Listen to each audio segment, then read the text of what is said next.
Hi,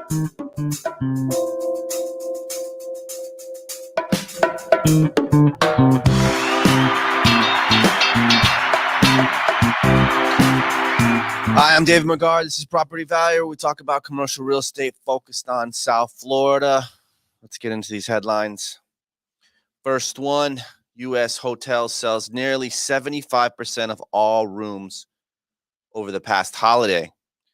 I love talking about hotels. We're engaged right now. Me and two other partners are trying to buy a small boutique hotel, 1 block from the beach. Trying to find financing. Hopefully it goes through, and that'll be our first asset as a group together. So it says weekly increases in occupancies, rates, revenues show strength of leisure travel. This is awesome. You go to Daytona right there. It's beautiful, right? Nearly 2/3 of all hotel rooms across the U.S. hotel industry were occupied over President's Day holiday weekend, making the highest weekend occupancy since mid-October. Weekend hotel occupancy exceeded 70% in more than half of the U.S. hotel markets, which helped to boost a total occupancy for the full week ending February 19th to 59%, the highest level in 13 weeks, according to the data from the CoStar Hospitality Analytics firm STR. Chart says half of all U.S. hotels achieve 60% occupancy or better. It was the second straight week in which weekly occupancy increased by more than 4 percentage points over the previous week. U.S. hotel industry average daily rate also increased 4.7 week over week, which combined with a higher occupancy resulted in a 13.5 boost to revenue per average room. U.S. hotel revenue per available room index to 2019 reaches 7-week high, only second to that 7-day holiday weekend over the Christmas and New Year's. See these market highlights. 15 U.S. hotel markets achieved weekend occupancy above 90%. That's amazing. Led by Daytona Beach at 95%. Highest in the nation, Daytona Beach, 95%, and followed by 6 other Florida markets. Daytona Beach and surrounding area benefited from the annual Daytona 500 race that coincided with President's Day holiday weekend. Oh, that makes sense then, right? People were there for the race. They needed somewhere to stay. Occupancy was through the roof. Looks like someone needs to go into Daytona maybe. Well, I would like to see Daytona's average daily rate throughout the year. Maybe it just spikes in this time. In Orlando, which is the second largest market in the U.S., based on hotel supply behind Las Vegas, hotel occupancy surpassed 93%, the highest level since Valentine's Day weekend in 2020. 9 other markets, mostly in Florida, including Miami at 93.7, also reported pandemic-era highs in occupancy over the weekend. In Los Angeles, weekend occupancy was 85, which was higher than during its Super Bowl weekend when it was 83.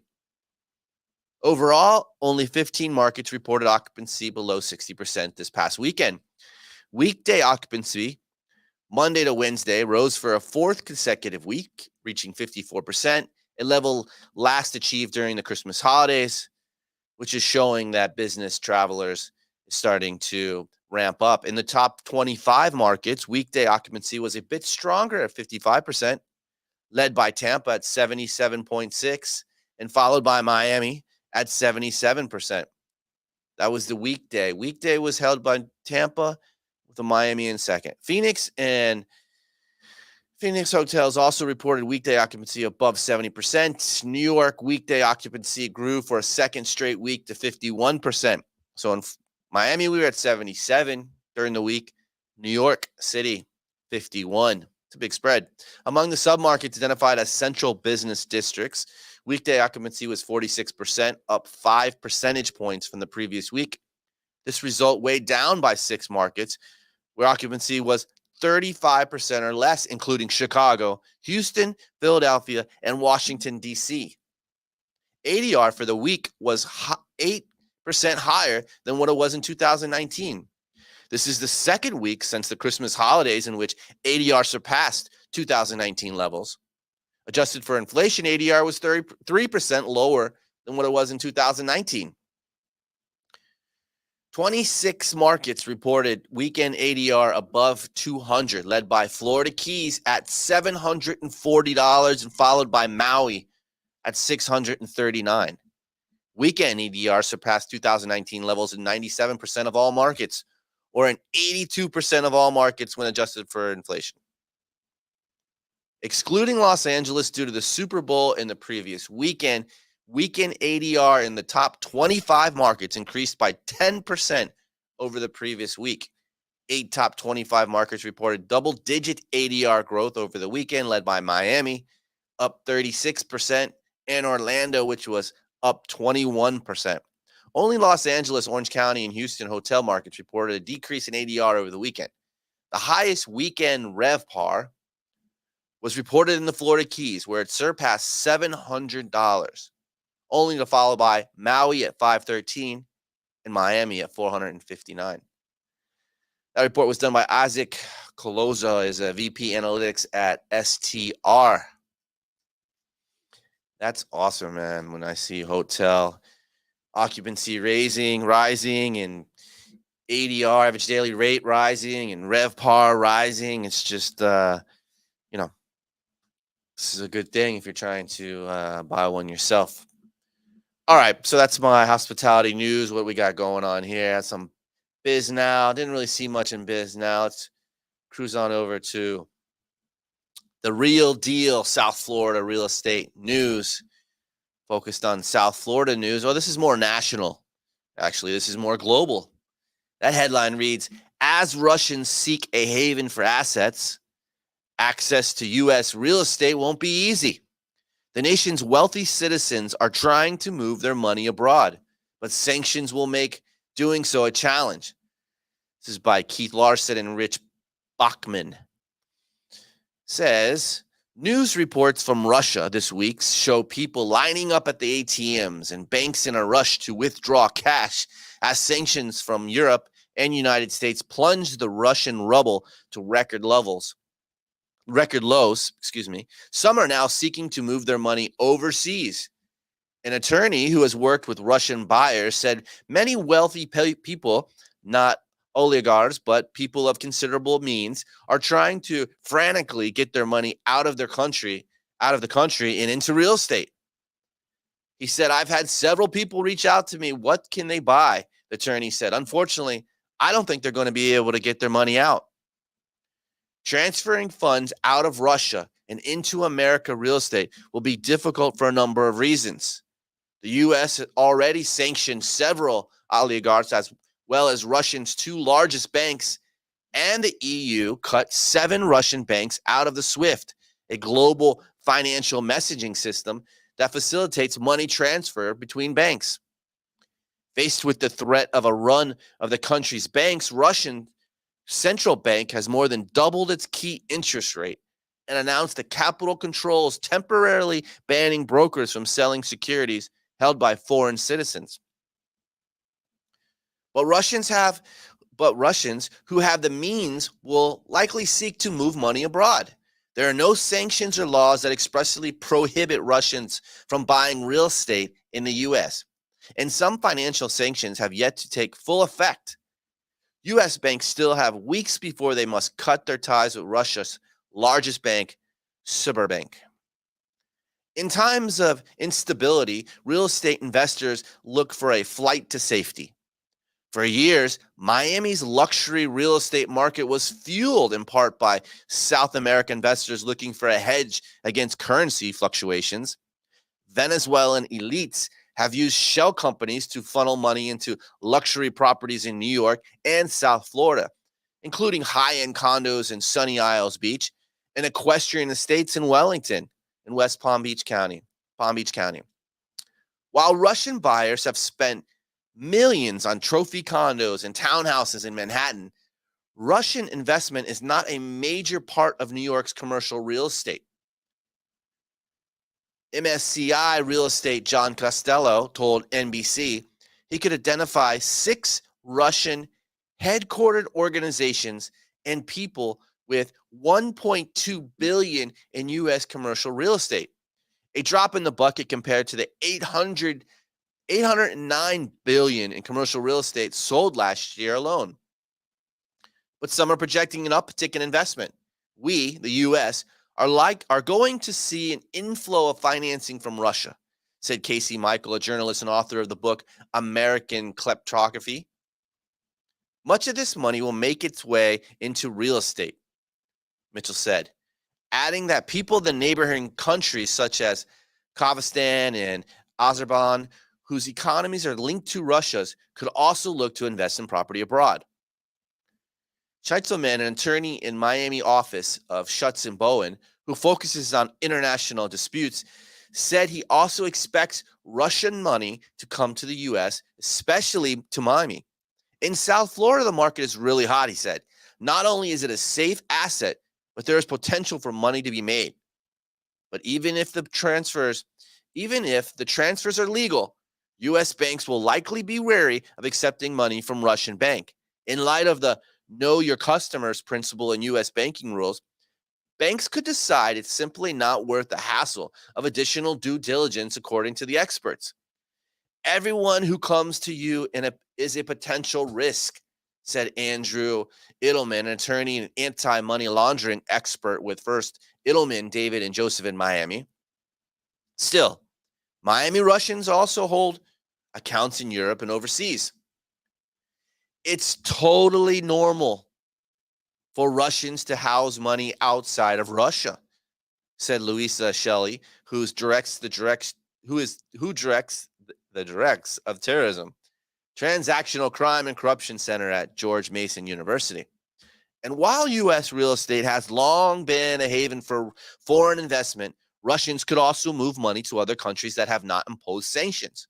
For instance, the Israeli business news publication Calculist reports that lawyers and family offices are seeing a surge of interest from Russians seeking to invest in Israel, which has long connections to Soviet-born developers such as Liv Levy's African Israel.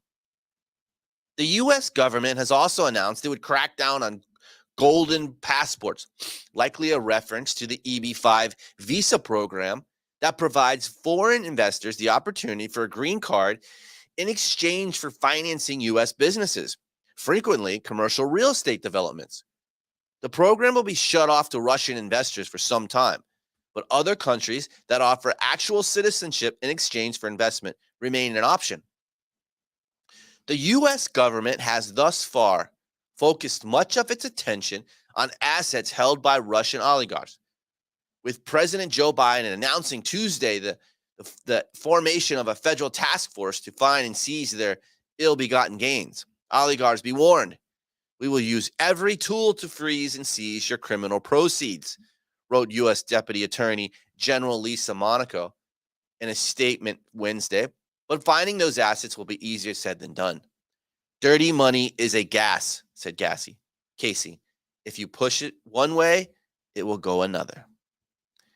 Great article by Keith Larson and Rich Bachman in The Real Deal. As Russians seek haven for assets, access to U.S. real estate won't be easy. Bum, bum, bum. Okay, so our last article for Friday, March 4th, 2022, comes from the South Florida Business Journal. One of my favorite headlines that reads, "The Wall Street of the South." Yes, the Wall Street of the South. That's where we talk about the office market in Palm Beach County. And what does this Wall Street of the South talk about? Let's see. Let's bring it up here. Article by Eric Boninsky, reporter, South Florida Business Journal. And he states, why didn't this come on? Oh, there it is. Let's go with this one. And he states, More than 1.6 million square feet of high-end office projects are in the pipeline in downtown West Palm Beach. And financial giants are ready to grab their piece of the Wall Street of the South. In the past 5 years, 96 financial firms have established offices in Palm Beach in the last 5 years, with the vast majority landing in West Palm Beach Central Business District. President and CEO of Business Development Board of Palm Beach County said, Kelly Smallridge. About half of those companies arrived during the pandemic, and more are on the way. Our clients are coming down here. They're buying homes in Palm Beach County, and there aren't enough Class A office buildings. The culmination of years of planning, promotion, and development, coupled with pandemic that sped up the migration of companies to South Florida, created a perfect storm that attracted financial juggernauts such as Goldman Sachs, Elliott Management Corp. To West Palm Beach CBD. They are bolstering the city's economy and raising its reputation as the financial hub in the making south of New York City. The area is evolving pretty quickly, said Colin Roche, CEO and Managing Director of Chicago-based financial management company, GTCR, which moved into an office in downtown West Palm Beach earlier this year. There's a lot of activity there, especially as some of the new businesses emerge. What's here and what's coming? One of the latest additions to the area is 360 Rosemary. This is a 360,000 square foot office built by Related Group, which is led by Miami Dolphins owner Stephen Ross. It's here. That's 22 companies, most of them out of state, typically finance-related powerhouses, have leased offices. Goldman Sachs has 2 floors there. It says we're at 105 occupancy. Jordan Rothlaw, VP of Related Southeast, because we, Related, had space in the building as tenants came in, we gave our space away 3 different times. So Related leases a 1-story building next to 360 Rosemary for now. The company plans to move into the top level of 360 Rosemary parking garage once it's converted into office space. Aside from building 360 Rosemary, Related took control of more than 710,000 square feet of existing office space last year. It bought back City Place Tower, which is built in 2008, and purchased the 37-year-old Phillips Point office complex. Related also obtained a 50% interest in the 30-year-old Esperante Corporate Center and broke ground on One Flagler, 25-story, 275,000 square foot office building. The city of West Palm Beach recently granted the company permission to construct 2 mixed-use towers, West Tower and East Tower, which will be included into the 800 square feet of offices. We saw the demand, Hummel said. Other developers are constructing new downtown offices as well. In January, Charles Cohen, founder of the New York-based Cohen Brothers Realty and Construction Corp., received approval from the City Commission to build West Palm Beach Point, a 23-story tower that will include more than 400,000 square feet of office space. West Palm Beach-based Atlantic Real Estate Partners in Greenwich, Connecticut-based Wheelock Street Capital will build 2 projects, 111 Olive and 300 Banyan, with a combined 142,000 square feet of offices. Billionaire Jeff Green, a local property owner and developer, is building 1 West Palm, twin 30-story mixed-use towers with 200,000 square feet of offices. It will be ready in the next 12 months, he said. We've had 2 offers from substantial hedge funds wanted to sign up for a significant amount of space. There's definitely a lot of activity in this marketplace. But it's not just financial services companies that are seeking space. Tech companies are also starting to migrate to downtown West Palm, as are professionals who serve investment companies. What you see is that as these finance companies are coming, the support services that had in New York are coming with them. The BDB, Smallridge said, so they want their attorneys here. They want their accountants here. And they want to take smaller spaces, but they are also trying to maximize their financial cluster that has moved here. These trends have made West Palm Beach CBD the most expensive office submarket in South Florida. According to a recent report from Colliers International, the average asking rent in the CBD in the fourth quarter of 2021 was $66 a square foot. To the east, rents in the ultra-wealthy town of Palm Beach averaged $63. Meanwhile, Miami's hottest office markets, the Brickell Financial District and the Wynwood Design District area, averaged $63 to $59 respectively. Now, there is some new office buildings that were built on Miami Beach that are going now for $70 to $100 as well. Why West Palm? Why West Palm Beach? GTCR Roche said the sheer number of financial companies in the West Palm CBD gave his firm the justification to open an office there. You want to be in the place that has some density of related businesses, he said. Another attraction was the people. We want to find the best talent and offer them options, Roche said. And West Palm Beach was a very differentiated option relative to New York or Chicago for attracting the best people.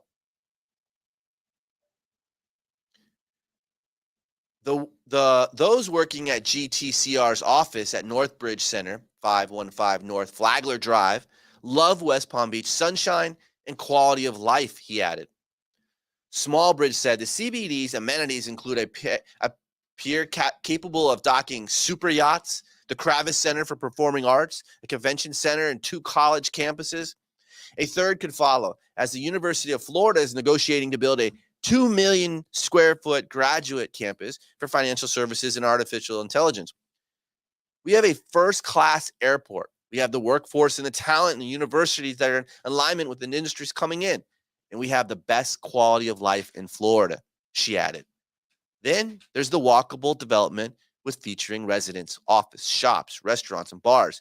Related companies developed 78 acres of pedestrian-friendly destination in 2000 as City Place, a joint project from the city. City Place was renamed Rosemary Square in April 2019 and the square in late 2021. Another key component is the Brightline passenger rail line that stops in Miami, Fort Lauderdale, and West Palm Beach downtown areas. Roche said the train enables his employees to meet with clients in Miami or Fort Lauderdale with ease. There's critical mass of investing in South Florida. So if you have the transportation that links those communities, it makes it much easier to do business, he said.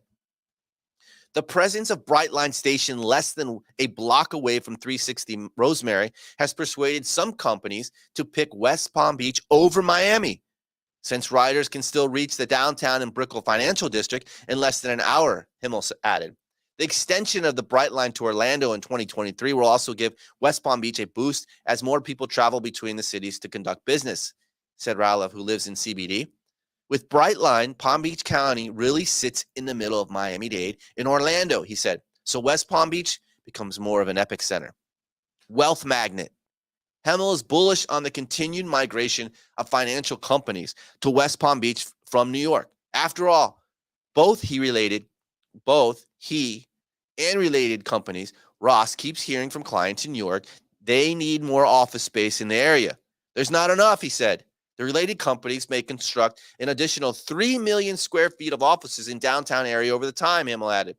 It's also prospering other projects that include apartments, retail, and hotels as other developers. Smallridge said, thanks to multiple stars aligning and an influx of working rich to the town of Palm Beach and surrounding areas, there's a momentum in downtown West Palm Beach that's showing no sign of slowing. Investors and developers are seeing the opportunity in West Palm. They're putting significant money here because they live on the island east of Palm Beach, she said. So why not put their money on the other side of the bridge? Spotlight. A sampling of nearly 100 financial services companies that have announced they would relocate or open offices in West Palm Beach in the past 2 years. Elliott Management, $41 billion hedge fund led by billionaire Paul Singer, is moving its headquarters from New York to 25,000 square foot at 3060 Rosemary. Several senior executives have homes in Palm Beach County, according to the Business Development Board of Palm Beach County. Franklin Templeton, a subsidiary of credit-focused alternative asset management firm with $32 billion under management is leasing 10,000 square feet of 300 at 360 Rosemary. That's kind of a tongue twister. Goldman Sachs, when news was released that the New York-based Global Investment Bank was leasing space for 350 employees at 360 Rosemary, it helped attract other New York financial firms, as well as famed New York restaurants, Harry's and Adrenaline's, to the building. GTCR, the Chicago-based private equity firm, which has invested $20 billion in over 250 companies since 1980, announces to open its offices in New York and West Palm Beach in January. Millennium Management, the New York-based hedge fund, will move into a 40,000 square foot office at City Place Tower in West Palm Beach in mid-2022. It signed a lease for 74,000 square feet across 3 floors in 1111 Brickell in Miami. New Day USA, the Maryland-based home mortgage company for veterans, is opening a second headquarters, 50,000 square feet at 360 Rosemary. And Point72 Asset Management, a Connecticut-based management fund led by New York Mets owner Steve Cohen.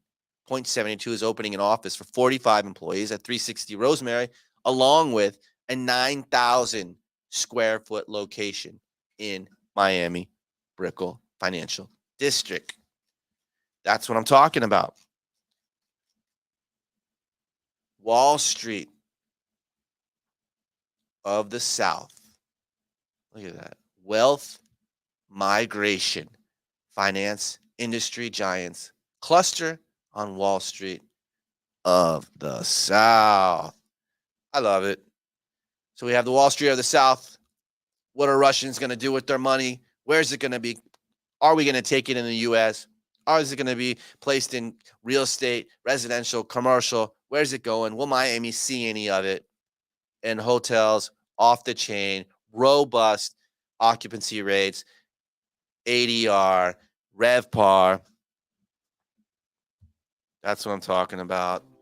March 3rd, March 4th, 2022, Friday, David Magard, Property Value here in Brickell City Financial District, bringing you some commercial headlines.